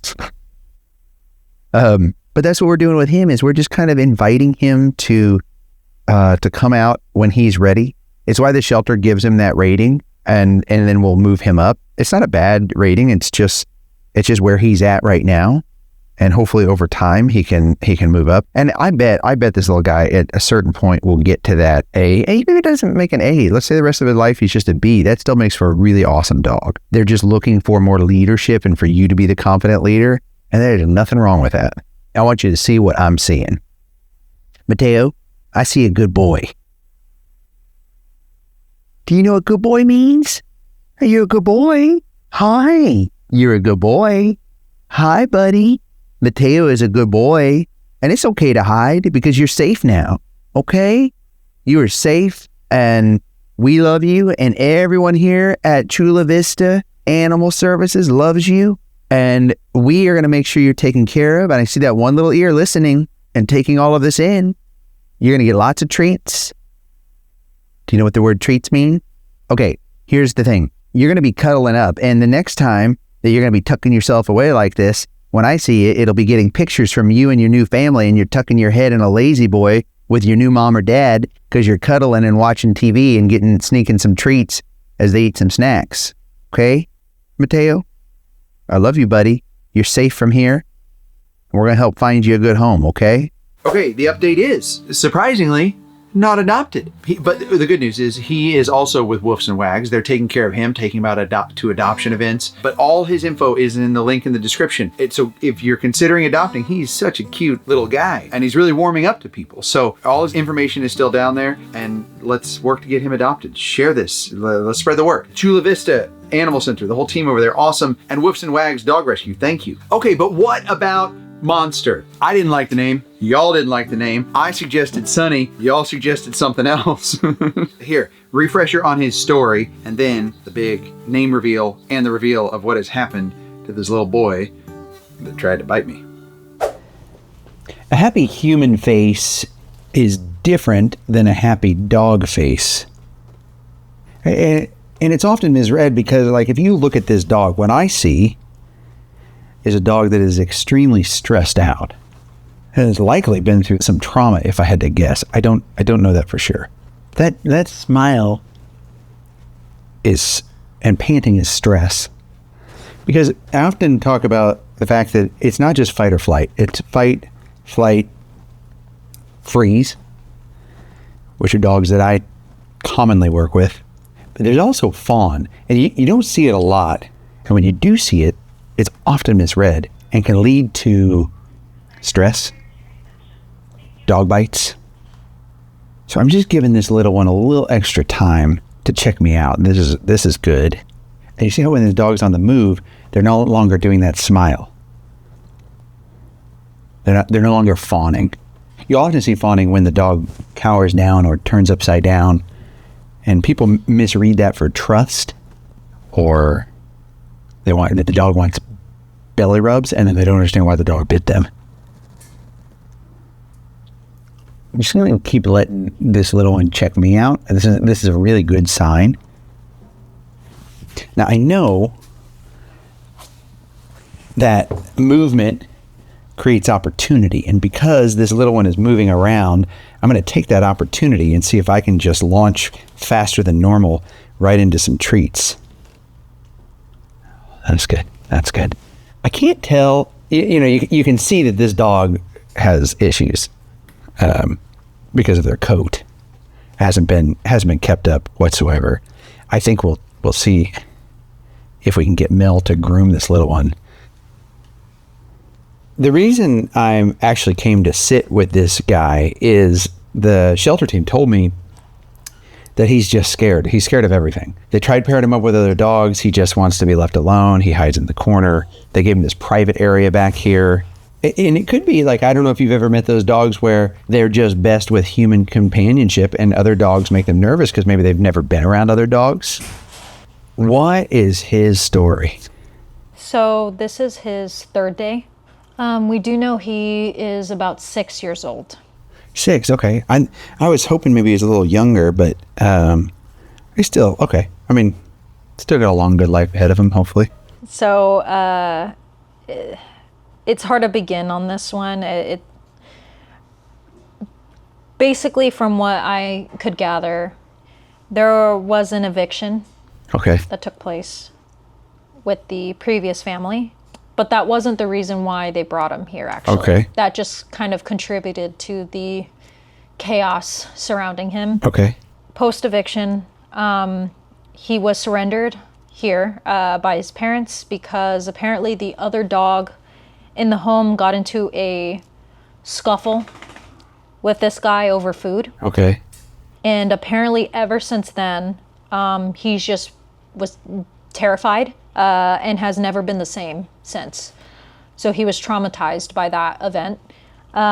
Which we can see firsthand. Yeah, and because of that trauma, the parents felt like they were backed into a corner with everything going on, and they just felt they had no option. So they brought him in. I asked staff about how they were acting when they brought him in, and they were just crying, surrendering this guy. But they really just felt like he would just be so terrified at home, and they didn't really have anywhere else to go.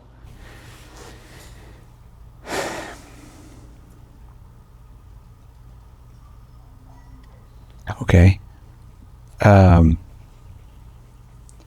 Yeah, it's tough, isn't it? Because I think if you watch this channel, you know that above all else, what matters is where the dog is at right now. All of those circumstances don't really matter. The only thing that matters is this dog right here needs love and help right now. On one side, you say it's the owner's responsibility to set up safe parameters so that the dogs all feel comfortable. If there are territorial issues around food, Sometimes it's as simple as just separating the dogs or feeding them at different times in different rooms.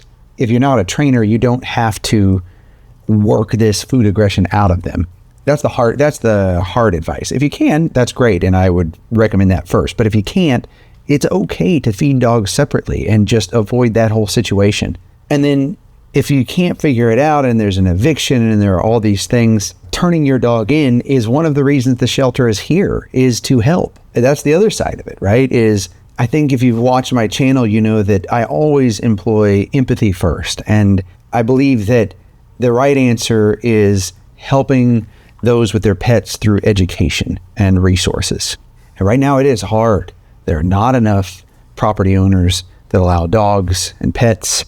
There are not enough resources, and people are strapped right now for funds. And I know, I feel it. I see it firsthand. And I think what breaks my heart at the end of the day is little ones like this are the ones who end up paying for all of those things. So the family was obviously crying. They were very distraught that they had to bring him in. They also felt that he would be so terrified and unable to go on without them that they didn't know if actually euthanasia would be the best option. But of course the shelter said, hold on here, let's evaluate him and let's not jump to that. So we'll work with him instead of going straight to that. Oh, man.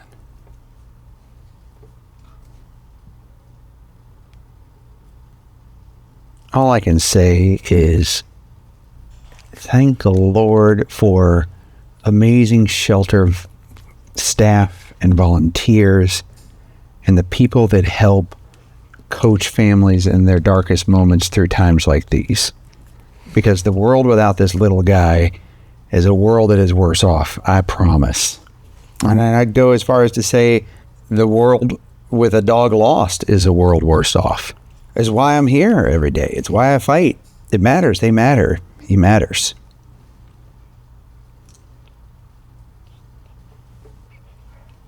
So when he first came in as well, they were unable to get a full health check on him because he's so scared. They said he was so overstimulated and absolutely needs time. He's definitely carrying that trauma with him. And he did come in with a name. Okay. You want to text it to me? I'll see if he knows his name. Do you want me to give you the kennel card? Yeah, slide me the kennel card. That's fine. Oh, I see. Oh. Okay, I'll show you why he didn't. Yeah, we're going to change that. It's going to be his nickname. You're a good boy. You're a good boy. Whoa. Too much to handle. You're a good boy. I'm going to try a little quieter. You're a good boy. Who's a good boy? Are you a good boy? Yeah. Hey, I know some crazy stuff has happened. We're going to get through it, okay?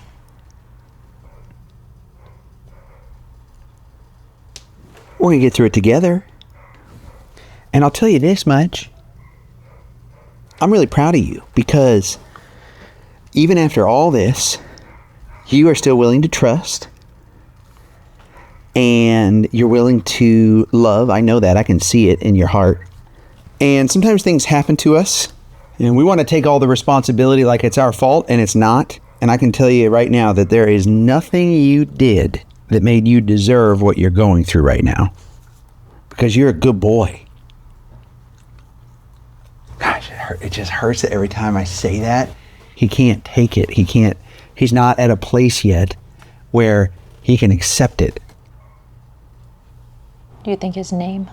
Yeah, I'm going to try his name here in a minute. Monster.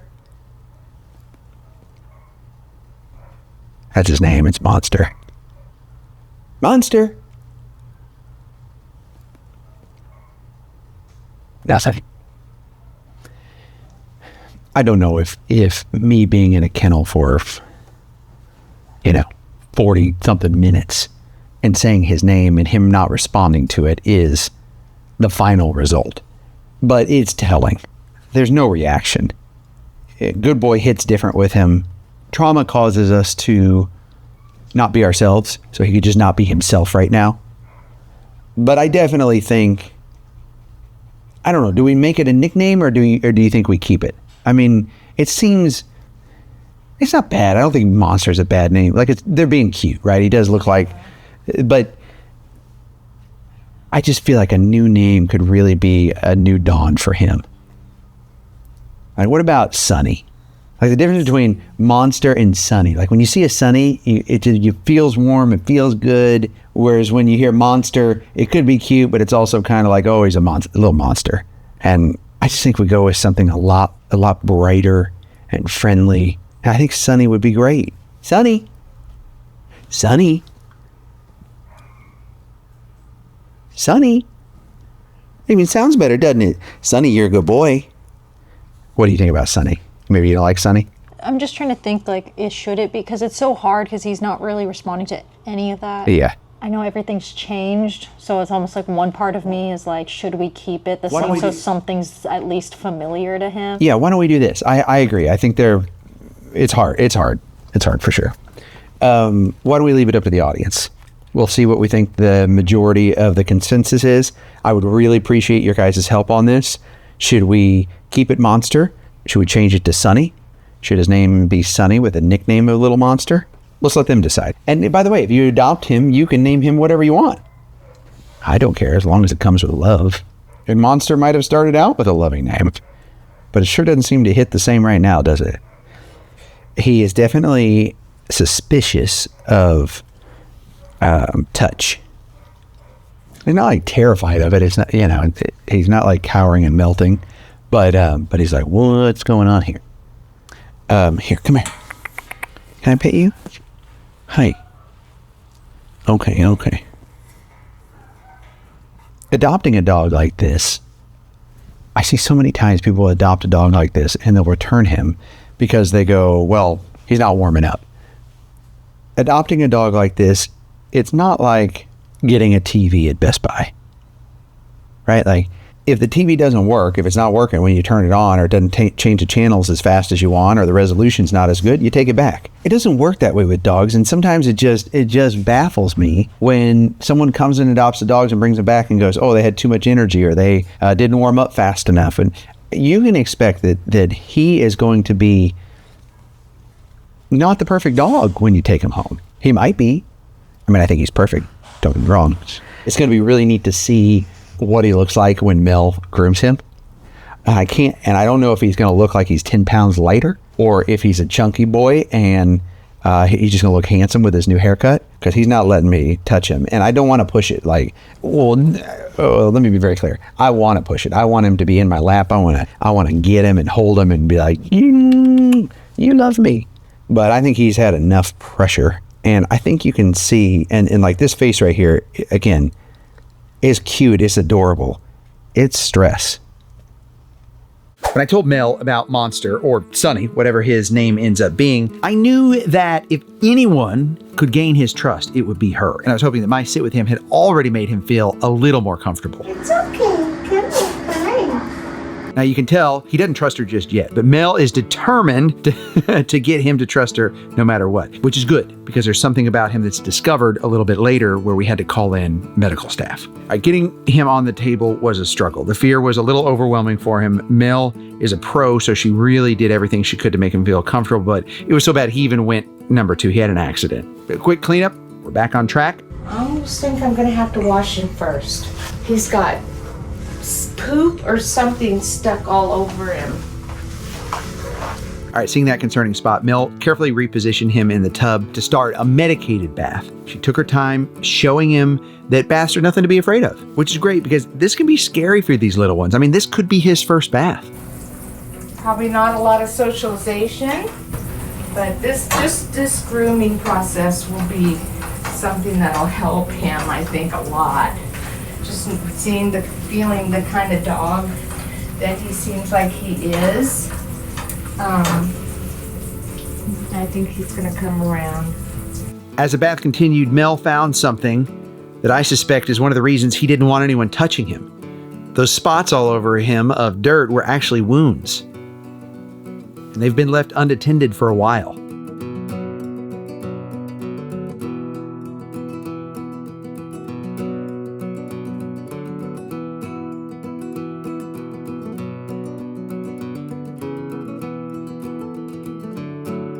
Mel started finishing up the bath. She wanted to get him dry and trim his hair. It's very clear he doesn't like any of the grooming tools that Mel is using. She tries multiple ones. It's possible he could have a bad history of being groomed, or again, that he just never has been. That's not going to stop Mel from trying her best to help him out.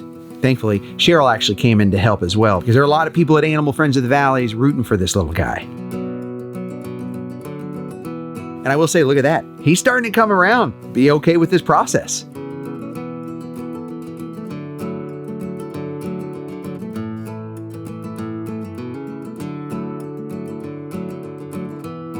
See? That's better. That's better. Yeah. Yeah. Good boy. Now, I want to just take a moment because here in a minute, the medical staff's going to come in to assess his wounds. But look how handsome he is. I just want to show you this before and after. And I'm so proud of him. I know it was hard, but he was willing to be brave through this process. And he looks so handsome. Okay, now the serious stuff. The medical staff came in to assess the wounds. I tried everything Back I here? could. Yeah. Look at that. Oh, buddy. So that's funny how that one is like a little bubble. What it looks like to me is probably A bite. an abscess in a drainage tract, or a bite and then that one scraped. It's one of the two. Okay. Well, it was all stuck, but it was probably blood. I remember he had a big, crusty. crusty mat. We were And- thinking possibly stool. We weren't I thinking blood at the time. thought that too. And But then yeah, when we didn't I want to mess washed with it him, because he wasn't having a great no, day. no. So And we even figured- when everything I've had to do, I've had to go so slow. It could be from previous medical treatment. We don't know what happened. It could be from a dog bite or a coyote bite. We just don't know what happened. But certainly it's one of the reasons he's so sensitive to touch, because he's in pain. I think understanding a dog's journey, what they've been through, what they're going through is really helpful, because then you can start to just have a little more understanding and compassion for their hardships. Hey, and listen, right after we shared the monster video and you all started voting, we also wanted to showcase, I did some Insta stories on Instagram and Facebook stories, and I shared it because I wanted to show how the staff at Animal Friends of the Valleys was working with him, and he was warming up. He was jumping into people's laps, not trying to bite them. Look, happy boy right there, getting some lap time. Okay, but his name, without further ado, This is kind of funny. It's why I love you all, though. But you remember the little dog that wouldn't let anyone touch him. He'd try to bite. He tried to bite me. He tried to bite Mel, the shelter groomer. I have the name results because I asked you all what would you what should we do? Should we rename him because his current name is Monster, which just didn't feel right, and with his lack of care and his condition, it felt bad. He didn't react well to his name. So I said, what about Sunny? I wanted something positive, and y'all voted Sunny overwhelmingly, which that's not the funny part, by the way, because then if you crack open the comments, you all went a complete different direction and said Monty instead of Monster, because it still sounds like his name, but it's not Monster. And I can't argue. I think it's great. It's why I love you so much. But it's just funny. It's like it's like me being a dad with all my kids. Like I feel like I think I'm in charge. I'm never in charge. All you said Monty in the comments, and at first I wanted his name to be different. I wanted it to be Sunny because I didn't like the name Monster, and I wanted people to see him in a good light. And everyone said Monty because it's similar, but it's fun and refreshing. And you know what? I loved it, but you all spoke. You said Monty, and I said, let's do it. So we named him Monty. But no one was reaching out to adopt him, and I think it was because people were scared, and fair enough, because he was trying to bite. He wasn't even trying to bite. He was just trying to growl. Like, he wasn't lunging at people trying to bite. It was just, if you got too close, he just let you know with a little gnarl. That is, until Phil got a call. And on that call, there's a really fantastic person on the other end that said, I want him. How can I get him? I don't live close. It was Bonnie on that phone call. Now, the only challenge is Bonnie lived in Wisconsin. And Monty, as you can see, he's a little Spitfire. we'll say. And so we had to see if he would be willing to go into a crate, because that would be required to travel. If the team had to let him out to go to the bathroom and then get him back in, he had to be okay at doing that. So Phil and Cheryl jumped into action, and they started training him and showing him the crate was his friend, letting him go in with some positive reinforcement, some treats, letting him come out and be comfortable. Good boy. Good boy. Good boy. Okay, I'm gonna let you out now. So it's not a trap. It's not a trap. Good You boy. just went in there and you came out again. Good boy. You want to go in again? There you go. Good boy. Good So job. much easier. Oh my gosh, to see you do it once and now twice is easy, huh? It's like anything. First time's difficult. And then, here we go now. Good boy. You can do it, good boy. Can you go right to the back of the crate? Go over there. It's right in the back. Can you? Good job. Good job. Awesome. Good boy. Oh, good boy you are. Good job. Good boy. Good boy. Okay, we'll let you come down again. Little steps at a time. Good boy. Good boy. He did really great at it. Enough where the shelter greenlit him to be adopted.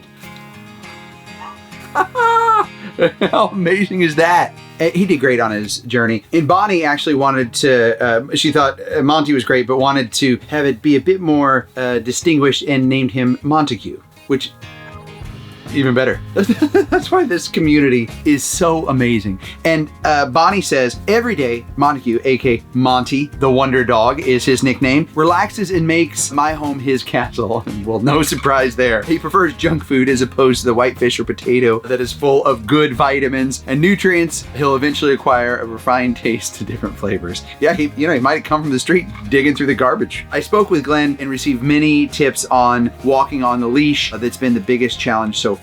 And this is really important because Glenn, with homeschooling for dogs, came and assessed Monty when we were really unsure if he was going to be okay with just any family. And so then he also spoke with Bonnie and gave her some advice. He's local to the Temecula, Murrieta, Riverside area, and he's just fantastic. So if you live in that area and you want to get a great trainer, I will put his information down below. Oh, and as you said, please thank Rocky for the treats that arrived today. We sent some treats because Bonnie suggested that we use treats that we knew he liked because he was taking those treats from me. And I think that's a great idea. She says, Monty, the wonder dog, is now a permanent resident of Wisconsin, and we'll see how he likes the winter snow. I think he'll like it. And if he doesn't, I am certain he will let you know.